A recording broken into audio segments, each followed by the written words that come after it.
가장 빠른 옴부즈맨 프로그램, 그 기록을 모아보는 시간입니다. 시청자 브리핑 시시콜콜 위클리픽. 이번 주 시청자 의견 함께 보시죠. 대통령 당선인 관련 기사에 한 시청자의 질문이 올라왔습니다. 당선인이냐, 당선자냐는 것인데 그 표기에 일관성이 없다는 것입니다. 지방선거, 총선 등에서는 당선자로 표현하는데 유독 대통령 선거에만 당선인이라고 한다. 어떤 표현이 옳은 것인지, 그리고 통일해서 사용해달라는 의견입니다. 우선 사전적 의미에서는 당선인, 당선자 둘 다 맞는 표현입니다. 실제로 많은 매체가 당선자라는 표현을 쓰는 등 언론사별로 기준이 다릅니다. YTN은 방송 출연자들의 발언 등을 통해 당선자라는 말을 일부 쓰긴 하지만 원칙적으로 당선인으로 표기하고 있습니다. 2007년 17대 대선 이후부터인데 총선 등 모든 선거에 적용하고 있고 방송 대담에서 그 과정을 설명하기도 했습니다.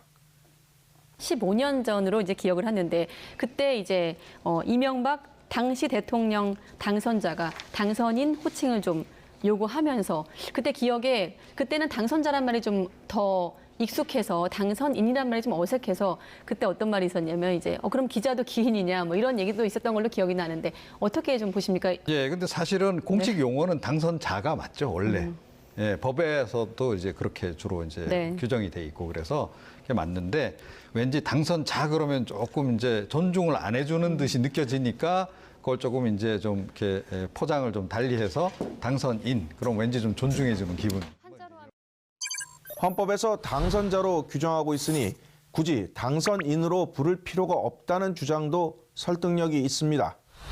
유권자는 유권인으로 바꿔야 하고 기존의 자라는 표현은 모두 비하냐는 의문도 따르는 것입니다.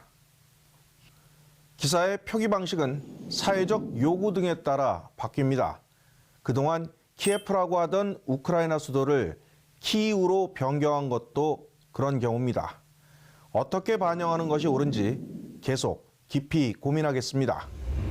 군 관련 조종사 시험에 관한 연속 보도가 있었습니다.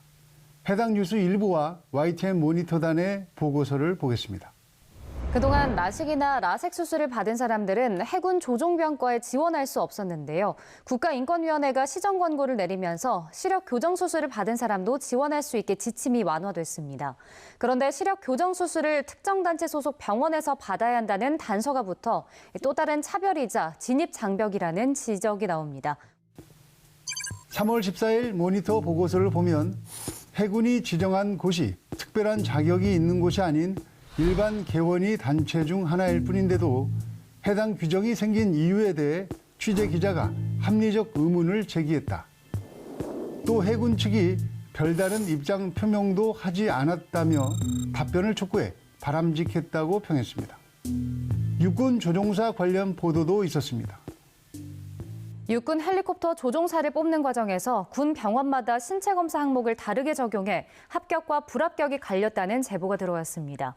필기에는 합격했지만 최근 신체 검사에서 탈락했습니다.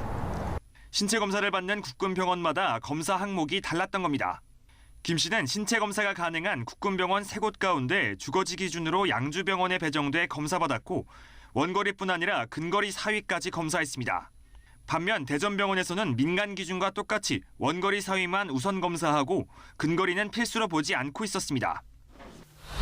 YTN 모니터단은 추후 채용 과정에서 시정하겠다고 밝힌 육군의 입장과 함께 허술한 관리 문제를 지적한 것은 보도의 사회적 기능이 무엇인지 보여준 것이라고 평했습니다.